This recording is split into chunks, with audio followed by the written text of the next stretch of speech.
তো পৃথিবীর সকল সম্ভাবনা থাকার পরেও মুসলমানরা সবচেয়ে অসহায় এবং সবচেয়ে মাজলুম। তার অন্যতম একটি কারণ হচ্ছে যে সমস্ত ভ্রান্ত মতবাদ দিয়ে মুসলমানদের বিভক্ত রাখা হয়েছে সে ভ্রান্ত মতবাদগুলো। এবং দ্বিতীয় আরেকটি বড় কারণ, যদিও ইদানিং বহু বক্তব্যে আমি দাজ্জাল, ইমাম মাহদি, ইয়াজুজ মাজুজ এগুলো নিয়ে আলোচনা করেছি, সেক্ষেত্রে আমি দেখেছি মানুষের মধ্যে একটা মনের ইচ্ছা লক্ষ্য করা যায় যে মানুষ, আমার ধারণা যে সাধারণ মুসলমানদের যদি অবস্থা হয় তাহলে অন্য সব জায়গায় সকলের একই অবস্থা, যে সবাই এই মনে করে বসে আছে যে হ্যাঁ আমার তো কিছু করার দরকার নাই, ইমাম মাহদি আসবে উনিই সব করবে, ঈসা আলাইহিস সালাম আসবে উনিই সব করবে, তাহলে অন্য মুসলমানদের আর মুসলিম নেতাদের আর কোনো করণীয় নাই। এই চিন্তা যদি সুলতান মোহাম্মদ আল ফাতেহ করতেন তাহলে উনি মাটির উপর, পাহাড়ের উপর দিয়ে জাহাজ চালাতে পারতেন না। উনি কিন্তু ইস্তাম্বুল বিজয় করার সময় মাটির উপর দিয়ে জাহাজ চালাইছে, পানির উপর দিয়ে নয়। মানে যখন সকল রাস্তা বন্ধ হয়ে গেছে, যখন সবাই হাল ছেড়ে দিয়েছে যে না এবারও ইস্তাম্বুল বিজয় সম্ভব নয়, ইস্তাম্বুল বিজয় করার জন্য, তুরস্ক বিজয় করার জন্য একদম আল্লাহর নবীর যুগ থেকে সুলতান মোহাম্মদ আল ফাতেহের যুগ পর্যন্ত অসংখ্য মুজাহিদ বাহিনী চেষ্টা করেছে, কেউ পারেনি। কেন এটা খ্রিস্টানদের সবচেয়েতে, যেমন আজকের ইতালির রাজধানী রোম, এরকম বাইজেন্টাইন এম্পায়ারের রাজধানী হচ্ছে তুরস্কের রাজধানী কনস্টান্টিনোপল, কুস্তুনতুনিয়া, ইস্তাম্বুল। এটা বিজয় করা এত সহজ নয়। তো যখন সবাই হাল ছেড়ে দিয়েছে তখনও সুলতান মোহাম্মদ আল ফাতেহ স্বপ্ন দেখছেন যে না ইস্তাম্বুল বিজয় সম্ভব, তো যাওয়ার যে কোনো রাস্তা নাই, তবু তাহলে মাটির উপর দিয়ে জাহাজ চলবে। মাটির উপর দিয়ে কেমনে জাহাজ চলবে? তো বলে নিচে কাঠ বিছাও, কাঠের উপর তেল লাগাও, আর তার উপরে জাহাজ উঠাও, তেলের ঘর্ষণে জাহাজ টেনে নিয়ে যাও। তেলের ঘর্ষণে জাহাজ টেনে নিয়ে গিয়ে এমন জায়গায় জাহাজ নামাও যেখানে শত্রু কল্পনাও করেনি যেখানে জাহাজ নামতে পারে। তো উনি যদি চিন্তা করতেন যে না ইস্তাম্বুল বিজয় করার কাজ তো ইমাম মাহদির, কেন হাদিসে কিন্তু আছে যে কিয়ামতের পূর্ব মুহূর্তে ইস্তাম্বুল বিজয় হবে। তো ইস্তাম্বুল বিজয়ের কাজ যেহেতু ইমাম মাহদির, তা আমার করে কী লাভ? আমার করে তো কোনো লাভ নাই। আর সুলতান সালাহুদ্দিন আইয়ুবী যদি মনে করতেন যে মসজিদে আকসা আমি আর কি করতে বিজয় করবো, এই তো ইমাম মাহদির কাজ, তাহলে এখনও ওই খ্রিস্টান ক্রুসেডারদের হাতেই মসজিদে আকসা থাকতো। তো রাসূলুল্লাহ সাল্লাল্লাহু আলাইহি ওয়াসাল্লাম আমাদের যে থিওরি শিখিয়েছেন সেই থিওরিটা হচ্ছে, তোমরা যদি দেখো যে সূর্য পশ্চিম দিকে ঠিকই উঠে গেছে, মানে কিয়ামত হয়ে গেছে, তারপরেও যদি তোমার হাতে একটা গাছের চারা থাকে তাহলে ওটাকে লাগাও। এর নাম হচ্ছে প্রোডাক্টিভিটি। মানে অলস হাত ছেড়ে দিয়ে বসার কোনো সুযোগ নেই। সদা সর্বদা নিজের সময়কে কাজে লাগানো, উঁচু হিম্মত, সৎ সাহস এবং নেতৃত্বের গুণ, এটা কাজে লাগিয়ে সামনের দিকে এগিয়ে যাওয়া। জি না, আপনি হাতের সাথে হাত লাগিয়ে বসে রাখলেন, যেখানে পশ্চিম দিকে সূর্য উঠে গেছে তখন রাসূল সাল্লাল্লাহু আলাইহি ওয়াসাল্লাম বলতেছে না তোমার হাতে যদি কোনো বীজ থাকে, চারা থাকে, রোপণ করার মতো করো। মানে শেষ সময় পর্যন্ত আমল বা চেষ্টা অব্যাহত রাখতে হবে, এটাই মুসলমানদের কাজ। কেননা কেউ জানে না কখন ইমাম মাহদি আসবে, কখন দাজ্জাল আসবে, কখন কিয়ামত হবে, নির্ধারিত সময় কেউ জানে না। হবে এ কথা ঠিক, হবেই হবে এটাই নিশ্চিত, কিন্তু ওটার অপেক্ষায় আপনার আর কোনো কাজ নাই, এটা হলো না। তথা আমাদের ইয়াং জেনারেশন, আমাদের মুসলিম উম্মাহ, তাদের কাজ আছে, জ্ঞানে বিজ্ঞানে তাদেরকে সামনের দিকে এগিয়ে যেতে হবে এবং চেষ্টা অব্যাহত রাখতে হবে। যেই মুহূর্তে মুসলমানদের হাতে মোগল সাম্রাজ্য এবং যেই মুহূর্তে ওসমানী খেলাফত, এই সুলতান মোহাম্মদ আল ফাতেহেরই পরবর্তীতে ওসমানী খেলাফত আরও বৃহৎ আকার ধারণ করে তুরস্ক থেকে, সেই মুহূর্তে ইউরোপ জ্ঞান এবং বিজ্ঞান চর্চা কেবল শুরু করছে। 1800 শতক, 1700 শতক কেবল জ্ঞান বিজ্ঞানের চর্চা শুরু করেছে। নতুন নতুন কামান, গোলা বারুদ, গুলি, ঠিক আছে, এগুলো, তারপরে যুদ্ধ জাহাজ, এগুলো কেবল নতুন নতুন আবিষ্কার করতেছে। তো তখন যদি মুসলমানেরা, এই উসমানীয় খেলাফতের মুসলমানেরা অথবা ভারতের মোগল শাসকেরা চিন্তা করতে যে না আমরাও জ্ঞান এবং বিজ্ঞানে বিনিয়োগ করব, এরা এটা করেনি। তখন ওই ওসমানী শাসকেরাও এবং মোগল শাসকেরাও এরা সব টাকা পয়সা ব্যয় করেছে বিশাল বিশাল ইমারত তৈরিতে, কারুকার্য খচিত তাজমহল, মসজিদ, আরও প্রাসাদ, ভবন, উন্নত উন্নত ইঞ্জিনিয়ারিং, শৈল্পিক কেমনে বিল্ডিং বানানো যায়, এটার পিছনে সব টাকা পয়সা শেষ করে দিয়েছে। তো তাজমহলের পিছনে যা টাকা ব্যয় করেছে ওই টাকা যদি ভারতের মুসলমানদের সন্তানদের জ্ঞানের পিছনে ব্যয় করা হতো, তাহলে হয়তো মুঘল সাম্রাজ্যের পতন নাও হতে পারতো। আল্লাহ আলাম, আল্লাহ ভালো জানে। হয়তো যখন ব্রিটিশরা এই দেশে এসেছিল তখন হয়তো তাদের মতো শক্তি সামর্থ্য মুসলমানদেরও থাকতো লড়াই করার মতো। তো একই অবস্থা আজকে মুসলমানদের বিরাজ করছে। এই যে মুসলমানদের তেল আছে, গ্যাস আছে, টাকা পয়সা আছে, রিসোর্স আছে, সমুদ্রের প্রণালী আছে, কিন্তু এই টাকা পয়সাগুলো মুসলমানরা কি করতেছে? বিশাল বিশাল উঁচু উঁচু বিল্ডিং, পর্যটন খাত, যে আমরা পর্যটন খাতকে উন্নত করব, পর্যটন খাতের পিছনে ব্যয় করব, মানুষ আসবে ঘুরতে, এখান থেকে আমরা ইনকাম করব। এই যেটার পিছনে ব্যয়, জ্ঞান এবং বিজ্ঞান শিখার পিছনে কোনো ব্যয় আছে, কিন্তু ওই মাপের ব্যয় নাই যে না আমার মূল টার্গেট জ্ঞান বিজ্ঞান। বিভিন্ন রকমের মতবাদ দিয়ে একা এক মুসলমানকে একা এক অঞ্চলে এমনভাবে বিভক্ত রাখা হয়েছে যাতে এই শক্তিগুলোকে একত্রিতভাবে মুসলমানেরা প্রয়োগ করতে না পারে, এবং মুসলমানদের মধ্যেই শত্রুতাকে কন্টিনিউ করা যায়, যাতে হরমুজ প্রণালী, বাব আল মানদেব, সুয়েজ খাল একক কোনো মুসলিম নেতার হাতে না থাকে, আর যত তেল এবং গ্যাসের রিসোর্সগুলো আছে এটাও একক কোনো মুসলিম নেতার হাতে না থাকে, বিভক্ত টুকরো টুকরো। তাহলে যখন যাকে যেভাবে ইচ্ছা তখন তাকে সেভাবে ব্যবহার করা যাবে। যখন ইরাকের প্রেসিডেন্ট সাদ্দাম হোসেনের বিরুদ্ধে তাকে ধ্বংস করার দরকার হবে তখন তার সাথে যার শত্রুতা তৈরি করার দরকার হবে।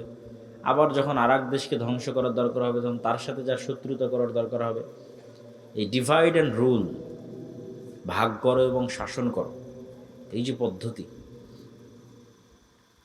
তা আমরা মসজিদ মাদ্রাসায় সালাত, সিয়াম, হজ, যাকাত, দোয়া দরুদ সবই শিখিয়েছি, কিন্তু দেখবেন ওখান থেকে বের হয়ে ওই আলেম, ওই মাওলানা, মাদ্রাসা শিক্ষক, ইসলামী দলের নেতা কর্মী কারোর মধ্যেই এই দুইটা গুণের নাই, সত্যবাদিতা নাই, ন্যায় নিষ্ঠা নাই।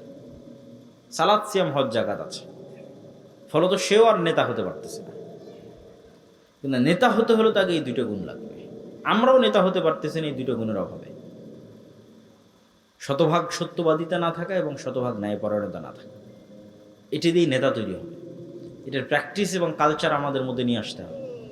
আল আমরু বিল মারুফ ওয়ান নাহি আনিল মুনকার, সৎ কাজের আদেশ দিতে হবে, অসৎ কাজে বাধা দিতে হবে। অসৎ কাজ মানে শুধু গান বাজনা হলে এটা অসৎ কাজ, অসৎ কাজ মানে মেয়ে মানুষ বেপরদায় ঘুরলে এটা অসৎ কাজ, শুধু এগুলো অসৎ কাজ নয়। অসৎ কাজ মানে আর একজনের পুকুরে মাছ ছাড়বে, তো আর এক নেতা এসে বলতেছে তাকে চাঁদা না দিলে মাছ ছাড়তে দিবে না, এটাও অসৎ কাজ। এটাও যেদিন মসজিদ এবং মাদ্রাসা থেকে বাধা দিতে পারবে ন্যায়ের সাথে, ওই দিন ওখান থেকে নেতা তৈরি হবে। অন্যায়ের প্রতিবাদ করতে গিয়ে নেতা তৈরি হয়, এবং সেখান থেকে নেতা তৈরি হলে কোন নেতাকে আল্লাহ কবুল করবে আল্লাহ সুবহানাহু ওয়া তাআলা ভালো জানে। যে কোনো একজন নেতাকে আল্লাহ কবুল করতে পারে, কিন্তু এই কালচার তো নাই যে আল আমরু বিল মারুফ ওয়ান নাহি আনিল মুনকার, এটার কালচারটাই তো নাই। এই কালচারটা তৈরি করতে হবে যে না আমি অসৎ কাজে বাধা দেব। অসৎ কাজ মানে সকল অসৎ কাজ, মানুষের সাথে যে অসৎ কাজ অন্যায় হচ্ছে ওটা তো বাধা দেব। এই বাধা দিতে গিয়ে আপনি নেতা হয়ে যাবেন, আর বাধা না দিয়ে চুপচাপ থাকবেন, কোনোদিন নেতা হতে পারবেন না। দুনিয়া তখনই বিসর্জন দিতে পারবেন যখন জান্নাতে আপনার জায়গাটা দেখতে পাবেন, যে হ্যাঁ জান্নাত হচ্ছে আসল জীবন। আমাল হায়াতুদ দুনিয়া ইল্লা লাইবুন ওয়া লাহু, দুনিয়া তো খেল তামাশা মাত্র। ওমা ইনদাল্লাহ খায়রুন ওয়া বাক, আল্লাহর নিকটে যা আছে ওটাই উত্তম এবং ওটাই চিরস্থায়ী, তথা পরকাল। এই পরকাল দেখতে পাওয়ার কারণে আসহাবুল উখদুদের সম্ভব হয়েছিল আগুনে ঢুকে যাওয়া। সূরা বুরুজের মধ্যে আসসামা ইযাতিল বুরুজ ওয়াল ইয়াউমিল মাউউদ ওয়া শাহিদু ওয়া মাশহুদ কুতিলা আসহাবুল উখদুদ, যে তাদের বলা হলো হয় ঈমান ছাড়ো না হয় আগুনে ঢোকো। তোরা আগুনে ঢুকে গেছে, তো কেমনে সম্ভব যে আপনি আগুনের মধ্যে স্বেচ্ছায় ঢুকে জ্বলে পুড়ে যাবেন? তখনই সম্ভব যখন আপনি আগুনের মধ্যে জান্নাত দেখতে পাবেন, আর ওই আগুন থেকে পিছনে যখন জাহান্নাম দেখতে পাবেন। যে আমি যদি আগুনে না ঢুকি, ঈমান ত্যাগ করি, তাহলে পিছনে আমার বাড়ি ঘরে আসলে জাহান্নামের আগুন অপেক্ষা করছে। এটা যখন আপনি স্বচক্ষে দেখতে পাবেন যে এই সামনে যে আগুন জ্বলতেছে এটা তো জান্নাত, তখন ঢুকে যাবে। এই সেম ঘটনা দাজ্জাল ঘটাবে, বলবে দাজ্জালের জান্নাত জাহান্নাম, দাজ্জালের জাহান্নাম জান্নাত। পরকালের প্রতি অগাধ আস্থা ছাড়া আপনি ইমান বাঁচাতে পারবেন না। সামান্য কিছুর বিনিময়ে ইমান বিক্রি করে দেবেন, 1 টাকা অবৈধ 1 টাকার লোভে, সামান্য অর্থের লোভে, সামান্য ফসলের লোভে, সামান্য খাবারের লোভে। আর যখন আপনি মাটি কামড়ে পড়ে থাকবেন যে না খেয়ে মরে যাব, কিন্তু ইমানের উপর মারা যাব, কেন এটাই আলটিমেট সফলতা, সর্বোচ্চ সফলতা। ইমানের উপর মরতে পারা এটাই সফলতা, দুনিয়া অর্জন করা সফলতা নয়। তাহলে পরকালের উপর অগাধ আস্থা ছাড়া শেষ জামানার ফিতনা থেকে বাঁচা সম্ভব নয়। 2, আল্লাহর ক্ষমতা এবং শক্তি সম্পর্কে জ্ঞান অর্জন। আল্লাহর ক্ষমতা, শক্তি, সাহায্য, তাওহীদ, এগুলো দিয়ে কোরআন পরিপূর্ণ। 3, সালাতের উপর অটল থাকা। তাওহীদ কত গুরুত্বপূর্ণ যে ইব্রাহিম আলাইহিস সালাতু ওয়াস সালাম আল্লাহ সুবহানাহু ওয়া তাআলার নিকটে দোয়া করছেন, রব্বি জাআল হাযাল বালাদা আমিনা ওয়াজনুবনি ওয়া বানিয়া আন না'বুদাল আসনাম। হে আল্লাহ, এই মক্কা শহরকে নিরাপদ করে দেন, আর আমার পরবর্তী বংশধর যেন কেউ মূর্তি পূজক না হয়, মানে শিরক না করে। আরও একটা দোয়া কি করছেন, রব্বি জাআল্লি মুকিমাস সালাহ ওয়া মিন যুররিয়াতি। আল্লাহ, আমি যেন কোনোদিন বেনামাজি না হই, আমার পরবর্তী বংশধর যেন বেনামাজি না হয়। যেহেতু সময় অল্প, এই অল্প সময়ের মধ্যেই গুরুত্বপূর্ণ কিছু কথা যদি আপনাদের সামনে তুলে ধরতে পারি এবং সেটি যদি আমরা আমলে বাস্তবায়ন করতে পারি, তাহলে সেটি আমাদের জন্য অনেক বড় পাথেয় হবে। আমি যেহেতু বেশিরভাগ সময়ই সমসাময়িক এবং প্রাসঙ্গিক বিষয়গুলো নিয়েই কথা বলে থাকি, তারই প্রেক্ষিতে আজকে সমগ্র মুসলিম বিশ্বে যা চলছে এবং সমগ্র পৃথিবীতে যা চলছে সেটিকে সামনে রেখে আমি বা আমরা সকলেই যদি চিন্তা করি, তাহলে দেখব যে মুসলমানদের কাছে শক্তি, সামর্থ্য, রিসোর্স এগুলোর অভাব নাই। সারা পৃথিবীর সবচেয়ে বেশি মুসলমানদের কাছে আছে। সারা পৃথিবীর সবচেয়ে বেশি তেল মুসলমানদের কাছে আছে। সারা পৃথিবীর সবচেয়ে বেশি গ্যাস মুসলমানদের কাছে আছে। যদি কোনো দিন তেল এবং গ্যাস শেষ হয়ে যায়, যে সৌর বিদ্যুৎ বা সোলার প্যানেল এগুলোর শক্তি তথা সূর্যের শক্তি পৃথিবীর মানুষ কাজে লাগাতে চায়, তো সবচেয়ে বেশি মরুভূমি, সবচেয়ে বেশি রোদ মুসলমানদের কাছে আছে। আর সবচেয়ে শীত, সবচেয়ে ঠান্ডা তাদের কাছে যারা মুসলমান নয়। তথা কোনো দিন যদি সূর্যের শক্তির ভিত্তিতেও ক্ষমতার মানদণ্ড নির্ধারিত হয়, সেখানে মুসলমানেরাও এগিয়ে থাকে। সমুদ্রের রাস্তায় যদি দেখেন, হরমুজ প্রণালী বলেন, ইয়েমেনের কোনায় যেটা আছে বাব আল মানদেব ওইটা বলেন, সুয়েজ খাল বলেন, যেগুলো সারা বিশ্বের সকল ব্যবসা বাণিজ্যের মূল কেন্দ্র, সেন্টার, এগুলো সকল প্রণালীর উপর আধিপত্য আছে মুসলমানদের। কিন্তু এত বিশাল বিশাল শক্তি, সামর্থ্য এবং ক্ষমতার মালিক হওয়ার পরেও মুসলমানেরা মাজলুম। তার সবচেয়ে বড় কারণ হচ্ছে বিভিন্ন মতবাদ দিয়ে মুসলমানদের বিভক্ত রাখা হয়েছে। জাতীয়তাবাদ দিয়ে, ন্যাশনালিজম দিয়ে, গণতন্ত্র দিয়ে, বিভিন্ন রকমের মতবাদ দিয়ে এক এক মুসলমানকে এক এক অঞ্চলে এমনভাবে বিভক্ত রাখা হয়েছে যাতে এই শক্তিগুলোকে একত্রিতভাবে মুসলমানেরা প্রয়োগ করতে না পারে এবং মুসলমানদের মধ্যেই শত্রুতাকে কন্টিনিউ করা যায়, যাতে হরমুজ প্রণালী, বাব আল মানদেব, সুয়েজ খাল একক কোনো মুসলিম নেতার হাতে না থাকে।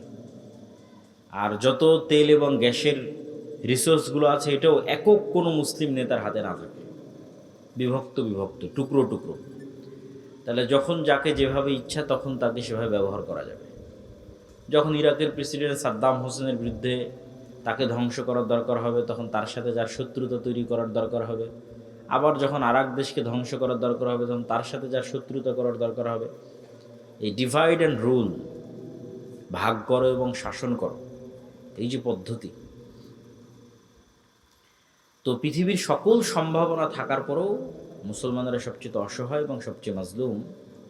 তার অন্যতম একটি কারণ হচ্ছে যে সমস্ত ভ্রান্ত মতবাদ দিয়ে মুসলমানদের বিভক্ত রাখা হয়েছে সে ভ্রান্ত মতবাদগুলো। এবং দ্বিতীয় আরেকটি বড় কারণ, যদিও ইদানিং বহু বক্তব্যে আমি দাজ্জাল, ইমাম মাহদি, ইয়াজুজ মাজুজ এগুলো নিয়ে আলোচনা করেছি, সেক্ষেত্রে আমি দেখেছি মানুষের মধ্যে একটা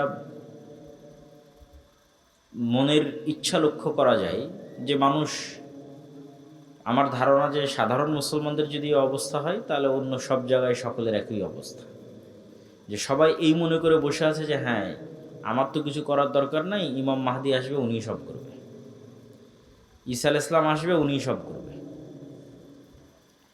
তাহলে অন্য মুসলমানদের আর মুসলিম নেতাদের আর কোনো করণীয় নাই। এই চিন্তা যদি সুলতান মোহাম্মদ আল ফাতেহ করতেন তাহলে উনি মাটির উপর, পাহাড়ের উপর দিয়ে জাহাজ চালাতে পারতেন না। উনি কিন্তু ইস্তাম্বুল বিজয় করার সময় মাটির উপর দিয়ে জাহাজ চালাইছে, পানির উপর দিয়ে নয়। মানে যখন সকল রাস্তা বন্ধ হয়ে গেছে, যখন সবাই হাল ছেড়ে দিয়েছে যে না এবারও ইস্তাম্বুল বিজয় সম্ভব নয়, ইস্তাম্বুল বিজয় করার জন্য, তুরস্ক বিজয় করার জন্য একদম আল্লাহর নবীর যুগ থেকে সুলতান মোহাম্মদ আল ফাতেহের যুগ পর্যন্ত অসংখ্য মুজাহিদ বাহিনী চেষ্টা করেছে, কেউ পারেনি। কেন এটা খ্রিস্টানদের সবচেয়েতে, যেমন আজকের ইতালির রাজধানী রোম, এরকম বাইজেন্টাইন এম্পায়ারের রাজধানী হচ্ছে তুরস্কের রাজধানী কনস্টান্টিনোপল, কুস্তুনতুনিয়া, ইস্তাম্বুল। এটা বিজয় করা এত সহজ নয়। তো যখন সবাই হাল ছেড়ে দিয়েছে তখনও সুলতান মোহাম্মদ আল ফাতেহ স্বপ্ন দেখছেন যে না ইস্তাম্বুল বিজয় সম্ভব, তো যাওয়ার যে কোনো রাস্তা নাই, তবু তাহলে মাটির উপর দিয়ে জাহাজ চলবে। মাটির উপর দিয়ে কেমনে জাহাজ চলবে? তো বলে নিচে কাঠ বিছাও, কাঠের উপর তেল লাগাও, আর তার উপরে জাহাজ উঠাও, তেলের ঘর্ষণে জাহাজ টেনে নিয়ে যাও, তেলের ঘর্ষণে জাহাজ টেনে নিয়ে গিয়ে এমন জায়গায় জাহাজ নামাও যেখানে শত্রু কল্পনাও করেনি যে এখানে জাহাজ নামতে পারে। তো উনি যদি চিন্তা করতেন যে না ইস্তাম্বুল বিজয় করার কাজ তো ইমাম মাহদির, কেন হাদিসে কিন্তু আছে যে কিয়ামতের পূর্ব মুহূর্তে ইস্তাম্বুল বিজয় হবে। তো ইস্তাম্বুল বিজয়ের কাজ যেহেতু ইমাম মাহদির, তা আমার করে কী লাভ? আমার করে তো কোনো লাভ নাই। আর সুলতান সালাহুদ্দিন আইয়ুবী যদি মনে করতেন যে মসজিদে আকসা আমি আর কি করতে বিজয় করবো, এই তো ইমাম মাহদির কাজ, তাহলে এখনও ওই খ্রিস্টান ক্রুসেডারদের হাতেই মসজিদে আকসা থাকতো। তো রাসূলুল্লাহ সাল্লাল্লাহু আলাইহি ওয়াসাল্লাম আমাদের যে থিওরি শিখিয়েছেন সেই থিওরিটা হচ্ছে, তোমরা যদি দেখো যে সূর্য পশ্চিম দিকে ঠিকই উঠে গেছে, মানে কিয়ামত হয়ে গেছে, তারপরেও যদি তোমার হাতে একটা গাছের চারা থাকে তাহলে ওটাকে লাগাও। এর নাম হচ্ছে প্রোডাক্টিভিটি। মানে অলস হাত ছেড়ে দিয়ে বসার কোনো সুযোগ নেই। সদা সর্বদা নিজের সময়কে কাজে লাগানো, উঁচু হিম্মত, সৎ সাহস এবং নেতৃত্বের গুণ, এটা কাজে লাগিয়ে সামনের দিকে এগিয়ে যাওয়া। জি না, আপনি হাতের সাথে হাত লাগিয়ে বসে রাখলেন, যেখানে পশ্চিম দিকে সূর্য উঠে গেছে তখন রাসূল সাল্লাল্লাহু আলাইহি ওয়াসাল্লাম বলতেছে না তোমার হাতে যদি কোনো বীজ থাকে, চারা থাকে, রোপণ করার মতো করো। মানে শেষ সময় পর্যন্ত আমল বা চেষ্টা অব্যাহত রাখতে হবে, এটাই মুসলমানদের কাজ।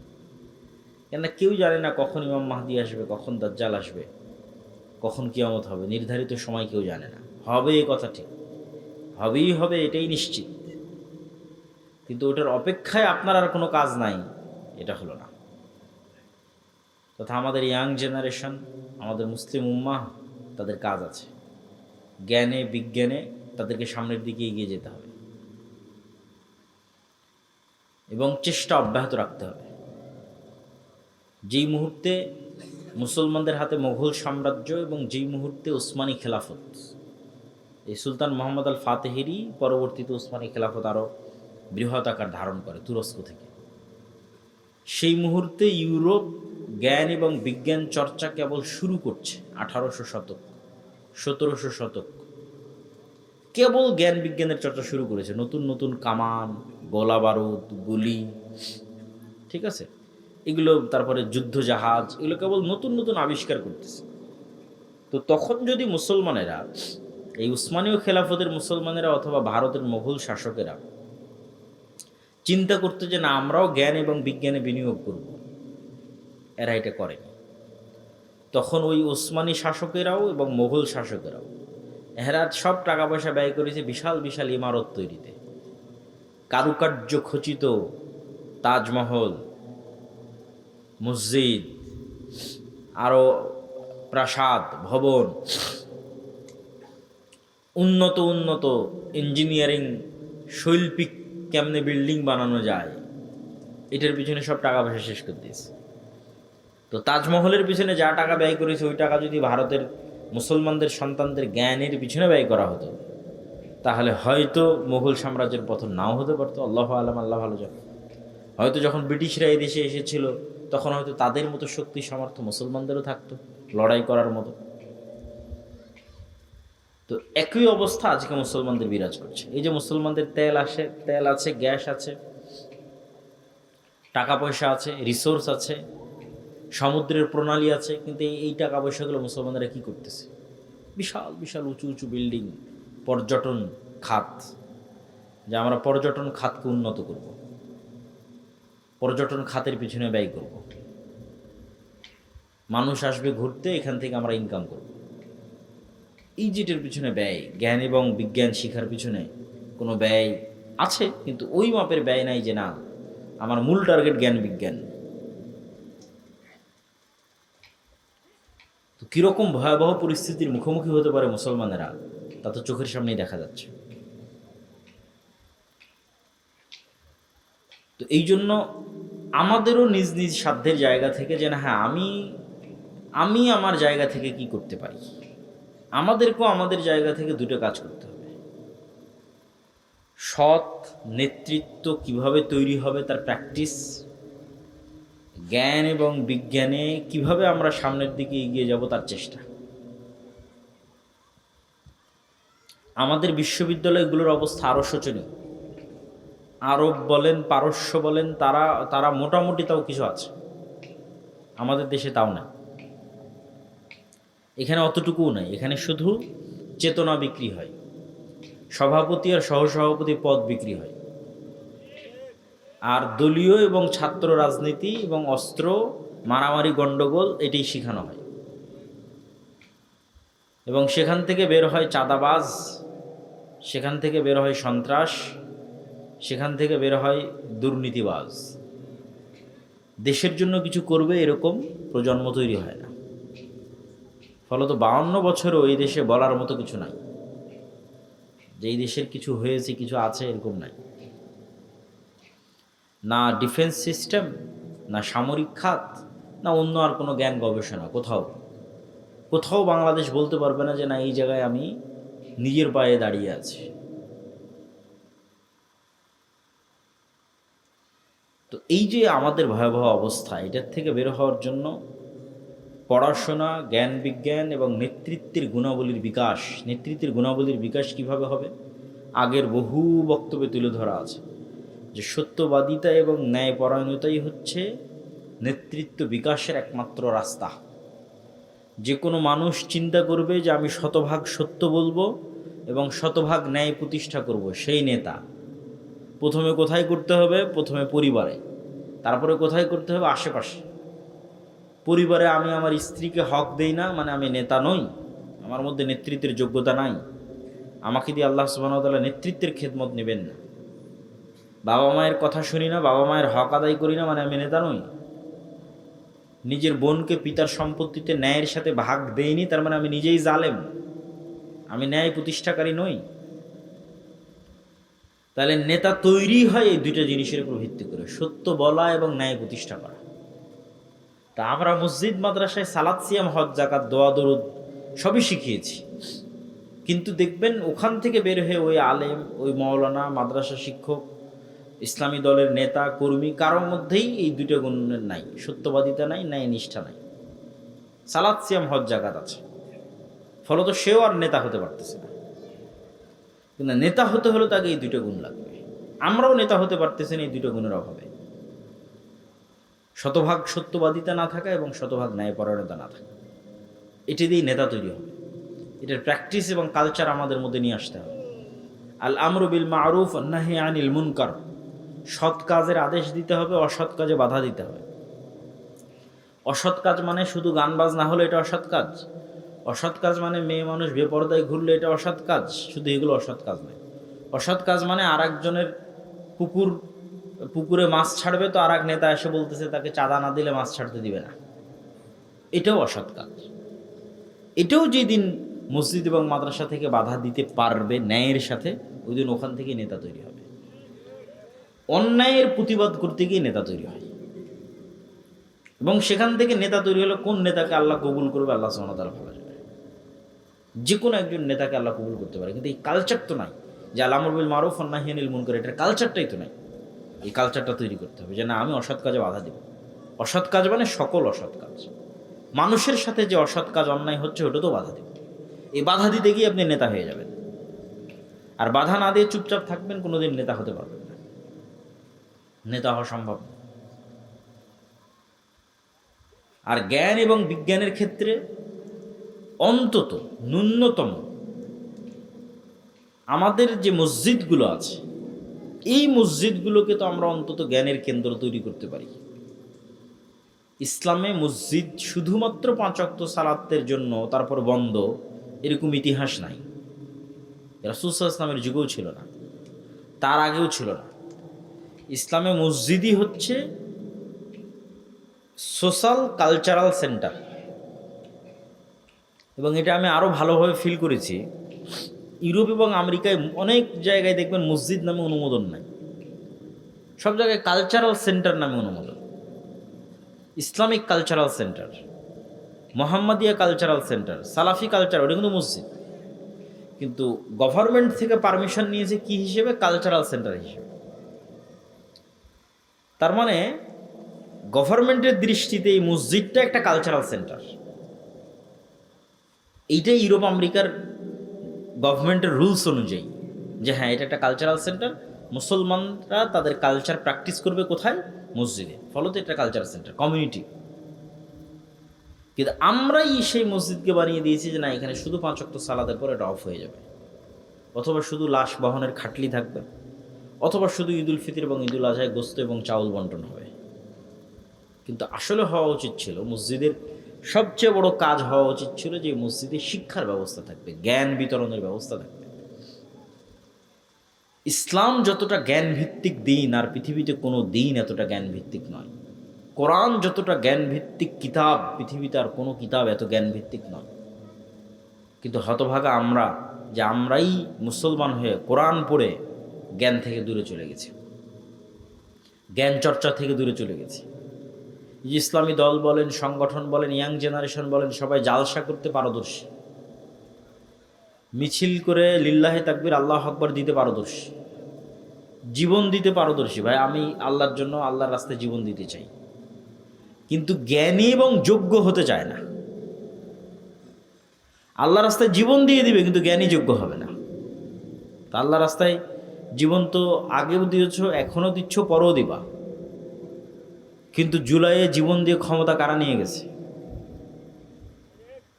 তোমার উত্তরসূরিরা না। কেন? তোমার উত্তরসূরিরা যোগ্য ছিল না, জ্ঞানী ছিল না। যারা জ্ঞানী এবং যোগ্য ছিল, বামপন্থী, ওরা নিয়ে গেছে। তাহলে জীবন দিয়ে কোনোদিন ক্ষমতা পাওয়া যায় না। তুমি জীবন দিবা, ক্ষমতা আর একজন নিয়ে যাবে। তাহলে তোমাকে ওই যোগ্যতা এবং জ্ঞানের জায়গাগুলোতে ঢুকতে হবে। তোমার মিডিয়া কোথায়? মুসলমানদের পক্ষে কথা বলবে এই মিডিয়া কই? এই মিডিয়ার জন্য তো আর জীবন দেওয়া লাগবে না, এই মিডিয়া তৈরি করার জন্য জ্ঞান এবং যোগ্যতা লাগবে। মুসলমানদের একটা ইংরেজি মিডিয়া থাকবে, আরবি মিডিয়া থাকবে, সেটা কই? এটার জন্য জীবন দেওয়া লাগবে না, এটার জন্য জ্ঞান এবং যোগ্যতা লাগবে। ব্রাকের মতো মুসলমানদের কোনো অর্থনৈতিক প্রতিষ্ঠান নাই, কই? এটার জন্য জীবন দেওয়া লাগবে না, জ্ঞান এবং যোগ্যতা লাগবে।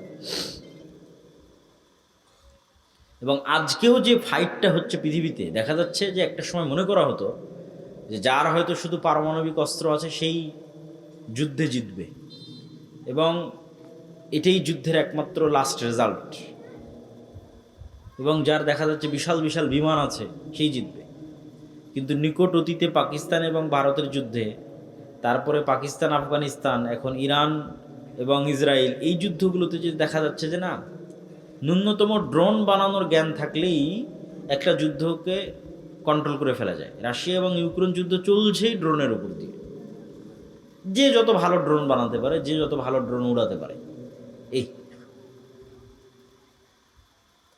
এই একটা $50,000 একটা ড্রোন ধ্বংস করতে আপনার কয়েক বিলিয়ন ডলারের মিসাইল নিক্ষেপ করতে হচ্ছে যে আকাশে আমি এই ড্রোনটাকে ধ্বংস করব।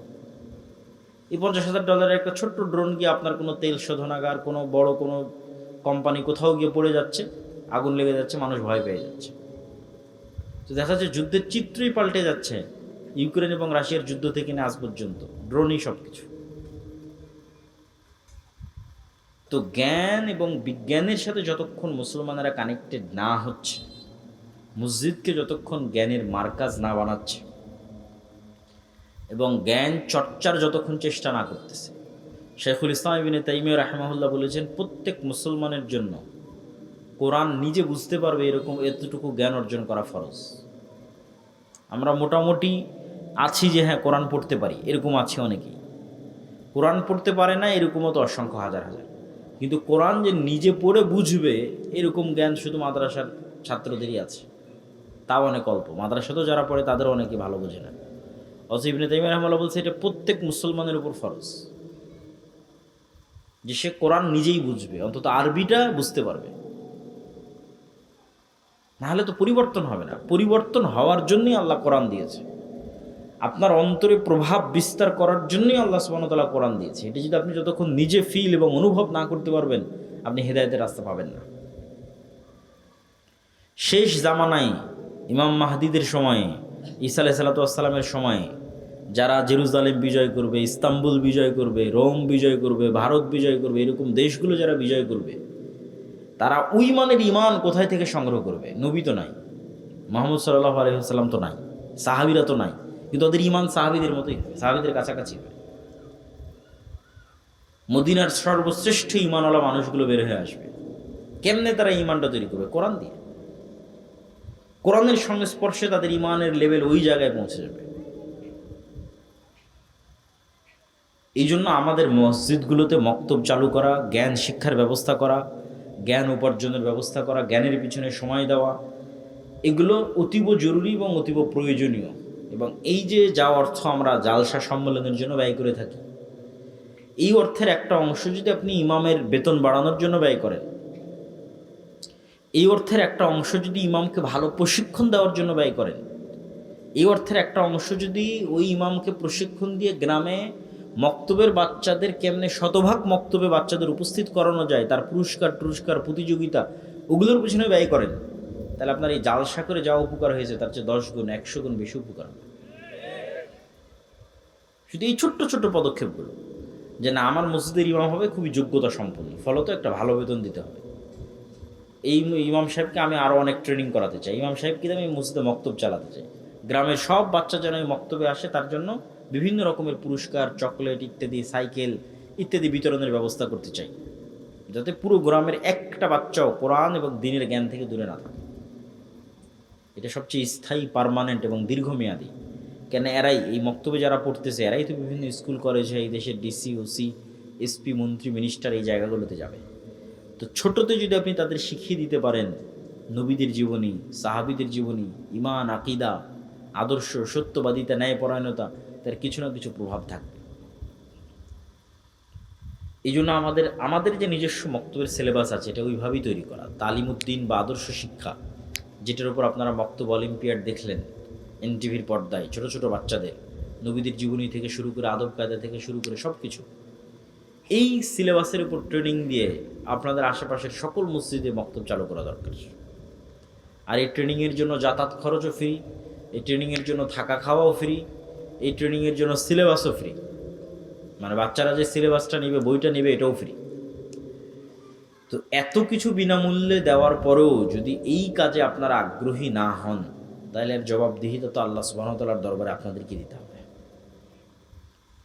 প্রিয় উপস্থিতি, ইয়াং জেনারেশনের উদ্দেশ্যে এবং উপস্থিত সকলের উদ্দেশ্যে, মুসলমানদের এই যে পরিবেশ এবং পরিস্থিতি, এই পরিবেশ এবং পরিস্থিতি সামনে আরও ভয়াবহ হবে। ফিতনা থামার লক্ষণ খুব কম, এবং আমাদেরকে অনেক বড় বিপদ এর মুখোমুখি হতে পারে, হতে পারে। দুর্ভিক্ষ যদি দেখা দেয় বাংলাদেশে, আশ্চর্যের কিছু নাই। এরকম পরিস্থিতি যদি আর 2-3 মাস চলে, তেল এবং গ্যাসের সংকট, আর এই সংকট শুধু বাংলাদেশে তা নয়, এই ইন্দোনেশিয়া, মালয়েশিয়া, ফিলিপাইন, থাইল্যান্ড, একই সিনারি। ভারত, পাকিস্তান, এমনকি ইউরোপ, এমনকি আমেরিকা, সব জায়গায় সেম সিনারি। ফলত এটা বিশ্বের অর্থনীতিতে যে প্রভাব আসবে, এই প্রভাব আমাদের দেশে যখন পড়বে, তখন এখানে দুর্ভিক্ষ দেখা দিতে পারে। আপনার তেলের দাম বাড়ার সাথে সাথে সারের দাম বাড়বে, আপনার চাষের খরচ বেড়ে যাবে। ফলত সকল দিক থেকে আমরা একটা বিপদ মুহূর্ত এবং ফিতনাময় মুহূর্তের দিকে পড়ে যাব। এবং এই শেষ জামানাগুলোতে দাজ্জাল বা দাজ্জালীয় শক্তির যে ফিতনা, এই ফিতনা থেকে বাঁচার একটাই উপায়। এটা বলে আমার বক্তব্যের শেষের দিকে চলে যাব যে এইরকম ভয়ঙ্কর মুহূর্তগুলোতে আপনি কীভাবে ফিতনা থেকে বাঁচবেন। আজকে যদি আমি আপনাকে বলি, মানে আমাকেও যদি কেউ বলে যে ভাই তুমি যদি এই কথা মানো তাহলে তোমার গাড়িতে তেল দিব, তা আমি তো মনে হয় সন্দেহে পড়ে যাব যে এই কথা মেনে নিয়ে তেল নেওয়াই ভালো। তো এর চাইতে ভয়ঙ্কর ঘটনা তো দাজ্জাল ঘটাবে। এই তেল নয়, দাজ্জাল বলবে আকাশ বৃষ্টি বন্ধ করে দেবে, জমিন ফসল বন্ধ করে দিব, হয় আমাকে রব মানো, নাহলে আকাশের বৃষ্টি বন্ধ, জমিনের ফসল বন্ধ। তো এখন যদি আপনাকে বলি যে ভাই তুমি এই কাজ না করলে তোমার তেল নাই, তোমার মোটর সাইকেলে তেল নাই, তোমার গাড়িতে তেল নাই, তো সবাই যে ইমান বিক্রি করে দেবে, কয়জন ইমান নিয়ে থাকবে? তো এই ফিতনার সময়গুলো আমাদের ইন্ডিকেট করছে, বুঝাচ্ছে যে আপনি কিভাবে ফিতনা থেকে বেঁচে থাকবেন। ফিতনা থেকে বেঁচে থাকার জন্য দুটো রাস্তা ছাড়া আর কোনো রাস্তা নেই, আমার জানা নাই যে ফিতনার সময় আমরা ফিতনা থেকে বেঁচে থাকবো। এক, পরকালের প্রতি অগাধ আস্থা, যেন আমি পরকালই আছি, পরকাল যেন দেখে নিয়েছি, পরকাল যেন আমি স্বাদ আস্বাদন করে নিয়েছি, আমি যেন মারা গেছিলাম, মৃত্যুবরণ করে জান্নাত জাহান্নাম কবর ঘুরে তারপরে আবার দুনিয়াতে এসেছি। পরকালের প্রতি এই লেভেলের অগাধ আস্থা। আব্দুর রহিম যে মৃত্যু এবং কবরের বর্ণনা শোনাচ্ছিল, জান্নাত জাহান্নামের বর্ণনা শোনাচ্ছিল, এটার প্রতি যতক্ষণ অগাধ আস্থা তৈরি না হবে ততক্ষণ আপনি দুনিয়া বিসর্জন দিতে পারবেন না। দুনিয়া তখনই বিসর্জন দিতে পারবেন যখন জান্নাতে আপনার জায়গাটা দেখতে পাবেন যে হ্যাঁ, জান্নাত হচ্ছে আসল জীবন। ওমাল হায়াতুদ দুনিয়া ইল্লা লাইবুন ওয়া লাহু, দুনিয়া তো খেল তামাশা মাত্র। ওমা ইনদাল্লাহ খায়রুন ওয়া বাক, আল্লাহর নিকটে যা আছে ওটাই উত্তম এবং ওটাই চিরস্থায়ী, তথা পরকাল। এই পরকাল দেখতে পাওয়ার কারণে আসহাবুল উখদুদের সম্ভব হয়েছিল আগুনে ঢুকে যাওয়া। সূরা বুরুজের মধ্যে আসসামা ইযাতিল বুরুজ ওয়াল ইয়াউমিল মাউউদ ওয়া শাহিদু ওয়া মাশহুদ কুতিলা আসহাবুল উখদুদ, যে তাদের বলা হলো হয় ঈমান ছাড়ো না হয় আগুনে ঢুকো। তোরা আগুনে ঢুকে গেছে। তো কেমনে সম্ভব যে আপনি আগুনের মধ্যে স্বেচ্ছায় ঢুকে জ্বলে পুড়ে যাবেন? তখনই সম্ভব যখন আপনি আগুনের মধ্যে জান্নাত দেখতে পাবেন, আর ওই আগুন থেকে পিছনে যখন জাহান্নাম দেখতে পাবেন। যে আমি যদি আগুনে না ঢুকি, ঈমান ত্যাগ করি, তাহলে পিছনে আমার বাড়ি ঘরে আসলে জাহান্নামের আগুন অপেক্ষা করছে। এটা যখন আপনি স্বচক্ষে দেখতে পাবেন যে এই সামনে যে আগুন জ্বলতেছে এটা তো জান্নাত, তখন ঢুকে যাবেন। এই সেম ঘটনা দাজ্জাল ঘটাবে, বলবে দাজ্জালের জান্নাত জাহান্নাম, দাজ্জালের জাহান্নাম জান্নাত। পরকালের প্রতি অগাধ আস্থা ছাড়া আপনি ঈমান বাঁচাতে পারবেন না। সামান্য কিছুর বিনিময়ে ঈমান বিক্রি করে দেবেন, 1 টাকা অবৈধ 1 টাকার লোভে, সামান্য অর্থের লোভে, সামান্য ফসলের লোভে, সামান্য খাবারের লোভে। আর যখন আপনি মাটি কামড়ে পড়ে থাকবেন যে না খেয়ে মরে যাব, কিন্তু ঈমানের উপর মারা যাব, কেন এটাই আলটিমেট সফলতা, সর্বোচ্চ সফলতা। ঈমানের উপর মরতে পারা, এটাই সফলতা, দুনিয়া অর্জন করা সফলতা নয়। তাহলে পরকালের উপর অগাধ আস্থা ছাড়া শেষ জামানার ফিতনা থেকে বাঁচা সম্ভব নয়। 2, আল্লাহর ক্ষমতা এবং শক্তি সম্পর্কে জ্ঞান অর্জন। আল্লাহর ক্ষমতা, শক্তি, সাহায্য, তাওহীদ, এগুলো দিয়ে কোরআন পরিপূর্ণ। 3, সালাতের উপর অটল থাকা। তাওহীদ কত গুরুত্বপূর্ণ যে ইব্রাহিম আলাইহিস সালাতু ওয়াস সালাম আল্লাহ সুবহানাহু ওয়া তাআলার নিকটে দোয়া করছেন, রব্বি জাআল হাযাল বালাদা আমিনা ওয়াজনুবনি ওয়া বানিয়া আন না'বুদাল আসনাম। হে আল্লাহ, এই মক্কা শহরকে নিরাপদ করে দেন, আর আমার পরবর্তী বংশধর যেন কেউ মূর্তি পূজক না হয়, মানে শিরক না করে। আরও একটা দোয়া কি করছেন, রব্বি জাআল্লি মুকিমাস সালাহ ওয়া মিন যুররিয়াতি, আল্লাহ আমি যেন কোনোদিন বেনামাজি না হই, আমার পরবর্তী বংশধর যেন বেনামাজি না হয়। তাহলে পরকালের উপর অগাধ আস্থা, আল্লাহর উপর ঈমান এবং সালাত, এই তিনটে জিনিস যদি মুসলমান মজবুতভাবে আঁকড়ে ধরে থাকে, তাহলে পৃথিবীর কোনো শক্তি মুসলমানদের পরাজিত করতে পারবে না। পরাজিত করতে না পারা মানে এই নয় যে আপনাকে ক্ষমতার থেকে ফেলে দিল। পরাজিত করতে না পারা মানে আপনার ঈমান কিনতে পারেনি, এটাই পরাজিত না করা। কেননা দাজ্জাল যখন আসবে, সব ক্ষমতা তো দাজ্জাল নিয়েই নিবে। তাহলে কি মুমিনরা পরাজিত হয়ে গেল? সব ক্ষমতা যে দাজ্জাল নিয়ে নিল, তো মুমিনরা পরাজিত হয়ে গেল? আল্লাহর নবী বলছেন, শামের আকাবা, শামের গিরিপথের মধ্যে একদল মুসলমান অপেক্ষা করবে, যারা ক্ষুধার তাড়নায় তাদের ধনুক পর্যন্ত জ্বালিয়ে খাবে। দাজ্জালের ফিতনার সময় কোনো খাবার থাকবে না। তো ওই মুমিন মুসলমানেরা পরাজিত না, ওর ঈমান যে দাজ্জাল কিনে নিতে পারেনি, এটাই হলো ওদের সফলতা। ওরা বিজয়ী, দাজ্জাল পরাজিত। তা আপনি সালাতের উপর অটল আছেন, ঈমানের উপর অটল আছেন, এবং পরকাল দেখতে পাচ্ছেন, এবং পরকালের কারণে দুনিয়ার যে কোনো কিছু আপনি বিসর্জন দিতে পারেন জান্নাতের জন্য। এটার উপর যতক্ষণ অটল থাকতে পারবেন, ততক্ষণ আপনি ফিতনা মুক্ত থাকবেন। ফিতনা যত বড়ই হোক, শেষ জামানার ফিতনা হোক আর শুরুর জামানার ফিতনা হোক। আর জিহাদ করতেন না, রাসূল সাল্লাল্লাহু আলাইহি ওয়াসাল্লাম আর জিহাদ করতেন না, যুদ্ধ করতেন না, শহীদ হতেন না। যুদ্ধে অবতীর্ণই হয়েছে শহীদ হওয়ার জন্য।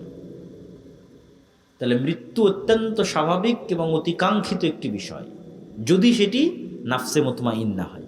ইরজিই ইলা রাব্বিকি রাযিয়াতাম মারজিয়া, যে প্রস্তুত আল্লাহর সাথে সাক্ষাতের জন্য, যে প্রস্তুত আল্লাহর কাছে ফিরে যাওয়ার জন্য। অর্থ এটাই আনন্দ যে সে মৃত্যুবরণ করবে, এটাই তো আনন্দ। কেন আজ থেকে 10 দিন পর তো মৃত্যুবরণ করতেই হবে, আজ থেকে 50 দিন পর তো মৃত্যুবরণ করতেই হবে। তাহলে মৃত্যুর ভয়ে মুসলমান কিছু করে ফেলবে, এটা অসম্ভব। বরং মুসলমান মৃত্যুকেই আলিঙ্গন করবে, কিন্তু তার ঈমান, তার সালাত, তার পরকালের প্রতি বিশ্বাস, এগুলো বিসর্জন দিবে না, এটাই শান্তি। এই জন্য 1 টাকাও অবৈধ অর্থের প্রতি লোভ থাকা যাবে না। আপনার যদি 1 টাকা অবৈধ অর্থের প্রতি লোভ থাকে, আপনি পৃথিবীর এই ফিতনা থেকে বাঁচতে পারবেন না। দাজ্জালের ফিতনা থেকে বাঁচা আপনার পক্ষে সম্ভব নয়। কেন আপনি ওই 1 টাকা অবৈধভাবে উপার্জন করেছেন, মানে আপনি 1 টাকার কাছে বিক্রি হয়ে যাবেন। এই জন্য আপনি 1 টাকা অবৈধভাবে উপার্জন করেছেন। তাহলে ওই 1 টাকা আপনাকে দাজ্জাল দিলে আপনি ওটাও নেবেন, যে ঠিক আছে তোমারটাই নেই, কেন আমার 1 টাকার দরকার। আর যদি আপনি শতভাগ হালালের ওপর টিকে থাকতে পারেন, তাহলে বোঝা যাবে যে হ্যাঁ, ঈমান নিয়ে ফাইট করার মতো ঈমান এই পৃথিবীতে, ঈমান নিয়ে ফাইট করার মতো ঈমান আপনার আছে, যে আপনি শতভাগ হালালের উপর টিকে আছেন এবং হারামের ফাঁদে পা দেননি। তা আমি আমার বক্তব্য দীর্ঘায়িত করতে চাচ্ছি না। এই সংক্ষিপ্ত আপনাদের জন্য উপদেশ এবং নাসিহার সারমর্ম কি? এই সংক্ষিপ্ত উপদেশ এবং নাসিহার সারমর্ম হচ্ছে, মুসলমানদের জ্ঞান এবং বিজ্ঞানে সামনের দিকে এগিয়ে যেতে হবে, মসজিদগুলোকে জ্ঞানের মারকাজ বানাতে হবে, এবং মসজিদ ভিত্তিক দিন চর্চার চেষ্টা করতে হবে, নেতৃত্বের কালচার তৈরি করতে হবে, আমর বিল মারুফ ওয়ান নাহি আনিল মুনকার, সৎ কাজের আদেশ, অসৎ কাজে বাধা দিতে হবে। অসৎ কাজ মানে সকল ধরনের অসৎ কাজ, নেতা মানে ন্যায়পরায়ণ সত্যবাদী, এটা হওয়ার কালচার তৈরি করতে হবে। আর শেষ জামানার ফিতনা থেকে বাঁচার জন্য ঈমান, সালাত এবং পরকালের প্রতি অগাধ আস্থা, এই বিশ্বাসগুলো নিয়ে আমাদের পৃথিবী থেকে বিদায় নেওয়ার চেষ্টা করতে হবে। আল্লাহ সুবহানাহু ওয়া তাআলা আমাদের তৌফিক দান করুক, আল্লাহুম্মা আমিন। আপনাদের যদি কোনো প্রশ্ন থাকে, আমি সেই প্রশ্নগুলোর উত্তর দেওয়ার চেষ্টা করব ইনশাআল্লাহ। রাত এই জন্য গভীর করলাম না যে ফজরের সালাতে সবাইকে ওঠার চেষ্টা করতে হবে, বলেন ইনশাআল্লাহ। ঈসা আলাইহিস সালাতু ওয়াস সালাম ফজরের সালাতে অবতীর্ণ হবে, তো যে ফজরের সালাতে থাকবে না, ওর সম্ভব নয় ঈসা আলাইহিস সালামের সাথে সঙ্গী হওয়ার। যেটা কোরআনে নেই, ওটা বিশ্বাস করবো না। আবার একদল নাস্তিক বলে যে এই পৃথিবীর স্যাটেলাইট ক্যামেরা সব আছে, কই তোমার দাজ্জাল, কই তোমার ইয়াজুজ মাজুজ। একটা ছোট্ট তথ্য দিয়ে রাখি, মানুষ মহাকাশ সম্পর্কে যা জানে, এই মাটির নিচ সম্পর্কে তাও জানে না। এটা আমি কয়েকদিন আগে পড়াশোনা করতে গিয়ে দেখলাম যে মানুষ সারাদিন মহাকাশ নিয়ে গবেষণা করছে, চাঁদে যাবে, মঙ্গলে যাবে, কিন্তু মাটির নিচে মাত্র 12 কিলোমিটার পর্যন্ত মানুষ জানে, তারপরে আর জানে না।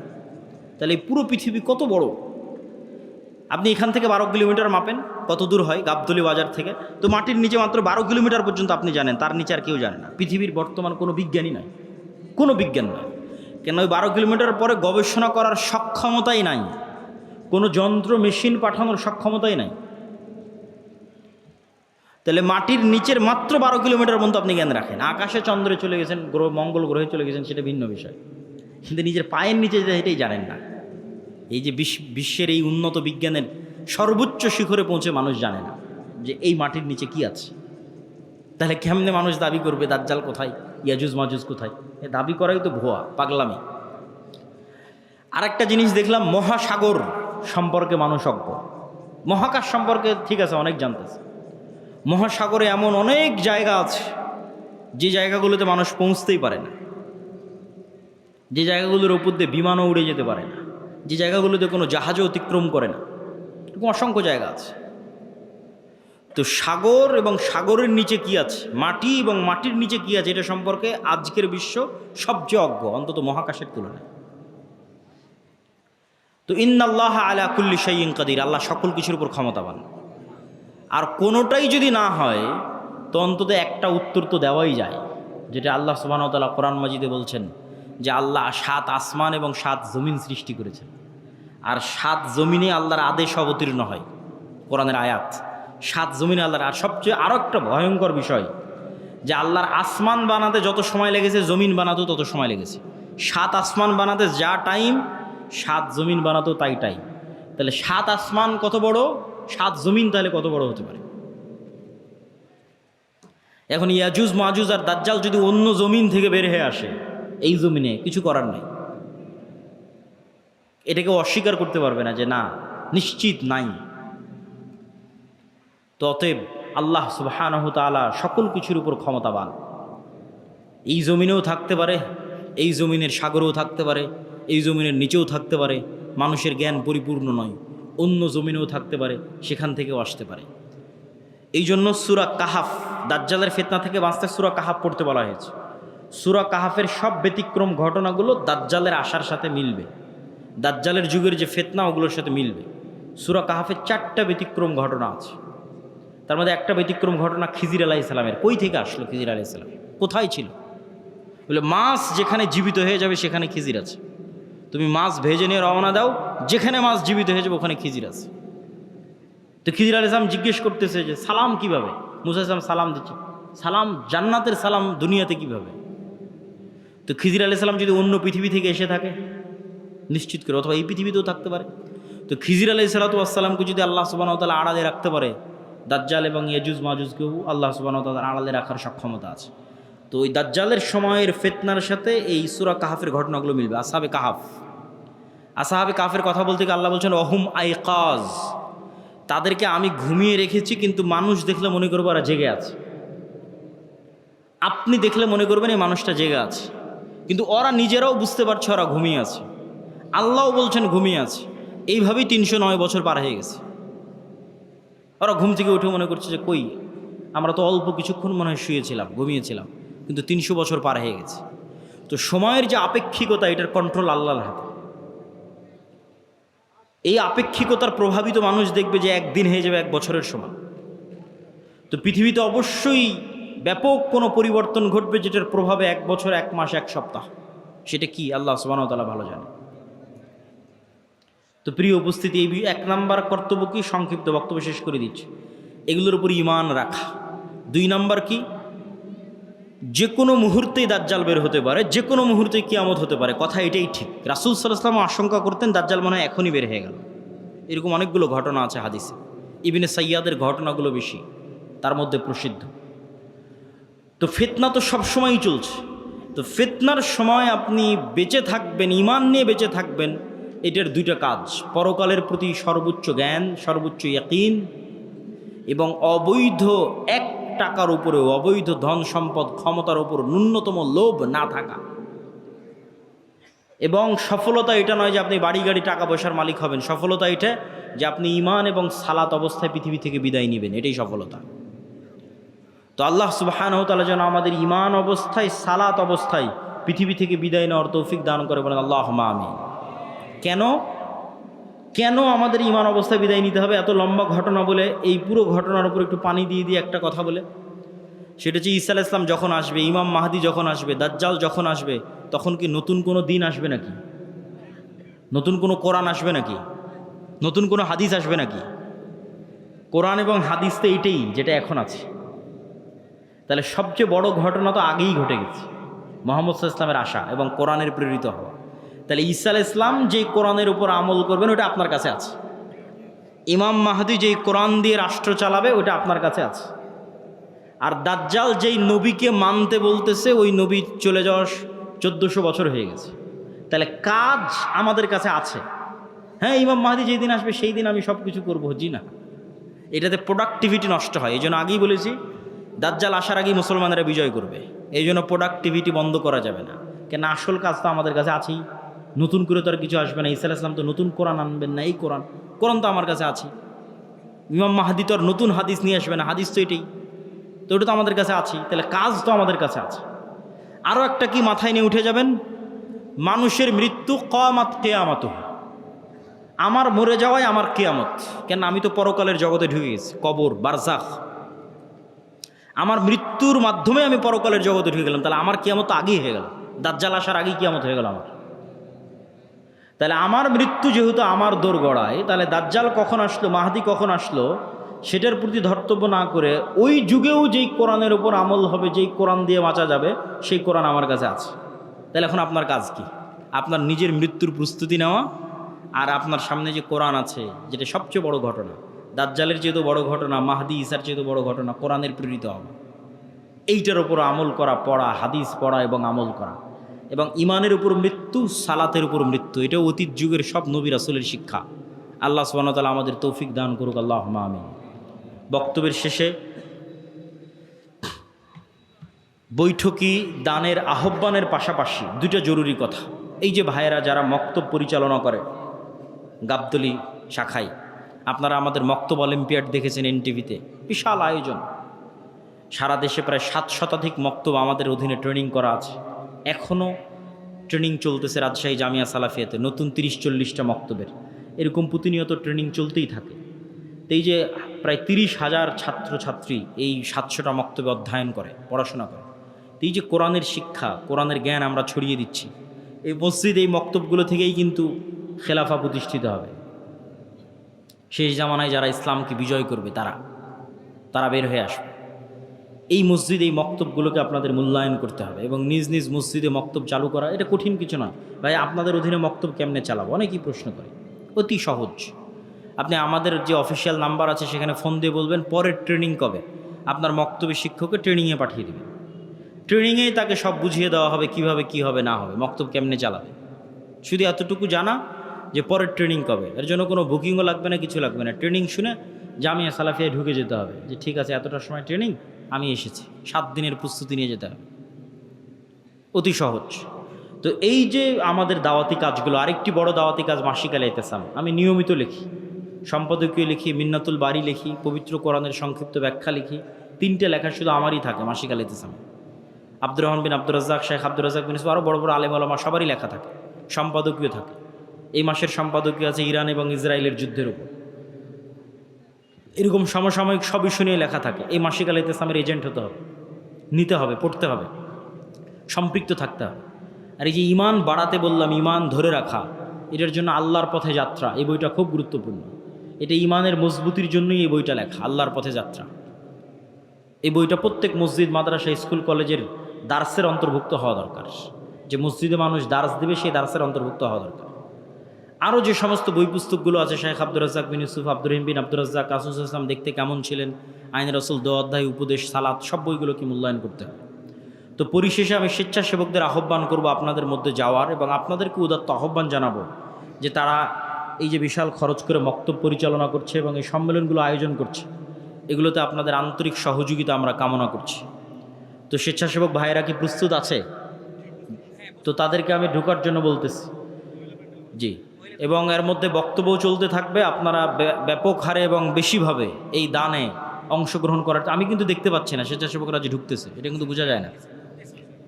তো সকলেই এটাতে আপনাদের সহযোগিতা অংশগ্রহণ করবেন। অর্থনৈতিক ইবাদত খুব শক্তিশালী, জান্নাত কেনা যাবে, সকল গুনাহের কাফফারা হবে, নেকিতে যত কমতি থাকবে পূরণ করা যাবে টাকা দিয়ে।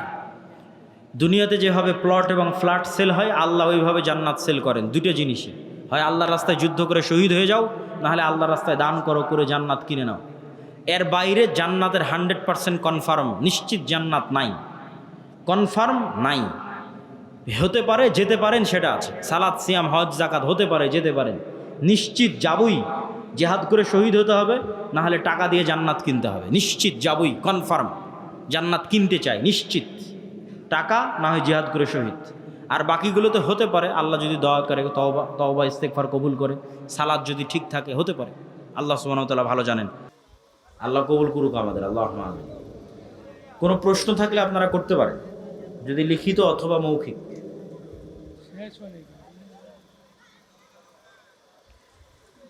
আপনারা হইচই না করে একটু, আচ্ছা, আল্লাহর পথে যাত্রা, এই বইটা লেখাই হয়েছে ইমান মজবুত করার জন্য। যদি থাকে, আমি জানি না আছে কিনা, গাড়িতে যদি থাকে বইটি নেওয়ার চেষ্টা করতে পারেন।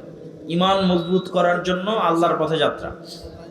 মহিলাদের জন্য চাকরি বা ব্যবসার ক্ষেত্রে ইসলামের বিধান কি? বর্তমানে নারীদের চাকরি বা ব্যবসার জন্য নিরুৎসাহিত করা হয়, ইসলামের বিধান মেনে তারা কিভাবে চাকরি বা ব্যবসা করতে পারবে? বই। সম্মানিত উপস্থিতি, আমাদের এখানে মাহফিলে অনেক খরচ আছে, যে যা পারেন সবাই কিছু দিয়ে যাবেন। ওই যে পশ্চিম পাশে টেবিল আছে, সবাই ওনাদের মাহফিল আয়োজনের জন্য অর্থনৈতিক সহযোগিতা করবেন। ভাইয়েরা একটা 7 শতক না 8 শতক জায়গা নিয়েছে, সেখানে ওয়াক্তিয়া মসজিদ করতে চায়, মক্তব চালু করতে চায়। ফলত আপনাদের পক্ষে সম্ভব হলে অবশ্যই সহযোগিতা করবেন, আল্লাহ কবুল করুন। অর্থনৈতিক ইবাদত খুবই গুরুত্বপূর্ণ। মেয়েরা কয়েকটা শর্তে চাকরি করতে পারে। 1, যদি স্বামী অনুমতি দেয়। 2, যদি পর্দা রক্ষা হয়। 3, যদি সন্তান সন্ততির ক্ষতি না হয় লালন পালনে, যদি বিষয়টা হালাল হয়। এগুলো সবগুলো মিললে এবং যদি প্রয়োজন থাকে, সেক্ষেত্রে মেয়েরা চাকরি করতে পারে। ফরজ নামাজে এবং ফ্রি মিক্সিং না থাকে। ফরজ নামাজে কেউ যদি পরে সামিল হয়, সেক্ষেত্রে সে কি আল্লাহু আকবার বলে তাকবীরে তাহরিমা দিয়ে হাত বেঁধে পরে ইমাম যে অবস্থায় আছে সে অবস্থায় যাবে, নাকি শুধু আল্লাহু আকবার বলে ইমামের হালাতে সামিল হবে? রাসূল সাল্লাল্লাহু আলাইহি ওয়াসাল্লামের আদেশ অনুযায়ী বোঝা যায় সরাসরি ইমাম যে অবস্থায় আছে সেখানে সামিল হবে। ইসলামী মাহফিলের শ্রোতারা বাদাম খায় আর ওয়াজ শুনে, ইসলামের দৃষ্টিতে এটা কি জায়েজ? কোনো সমস্যা নাই। রাসূল সাল্লাল্লাহু আলাইহি ওয়াসাল্লাম বা তার সাহাবীরা দিনের কথা বলার সময় এরকম কিছু করতেন কিনা? দিনের কথা মনোযোগ দিয়ে শোনার ক্ষেত্রে এই ধরনের কাজ থেকে বিরত থাকতে পারে, কিন্তু এটাকে সরাসরি হারাম বলা যাবে না। হারামের মতো কিছু নয় এটা। আমি আমার স্বামী সালাত আদায় করি, কিন্তু আমার সন্তানরা সালাত আদায় করে না, তাদের কারণে কি আমরা জাহান্নামে যাব? প্রথমত, আপনার সন্তানদের সালাত আদায় শিখাতে পারেননি, সালাত আদায়ের অভ্যাস গড়তে পারেননি, এটা আপনার ব্যর্থতা। এটা আপনাকে স্বীকার করতেই হবে। বই এত পরে নিয়ে আসলে হবে? ড্রাইভার কই গেছে? তো তোমরাই বিক্রি করো, তোমরাই ওই গায়ে যেটা আছে ওটাই দাও। মানুষজন যেহেতু নিতে আসছে না, মানুষজনকে ফিরাবা কেন?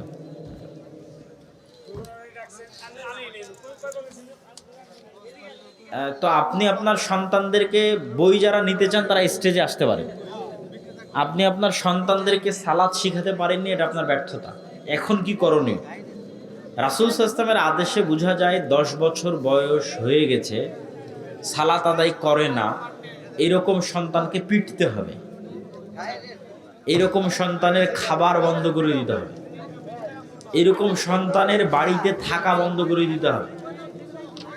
বাড়িতে থাকা, খাওয়া, পড়াশোনার খরচ 10 বছর পার হয়ে গেছে, এরকম কোনো সন্তানের পক্ষে সালাত ব্যতীত পাওয়ার কোনো সুযোগ নাই ইসলামের দৃষ্টিতে।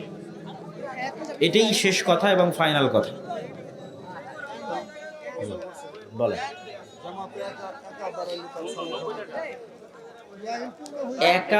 একা দাঁড়ালে যদি কাউকে সঙ্গী না পায়, তো সামনের লাইন থেকে টানার দরকার নাই, একাই দাঁড়াবে।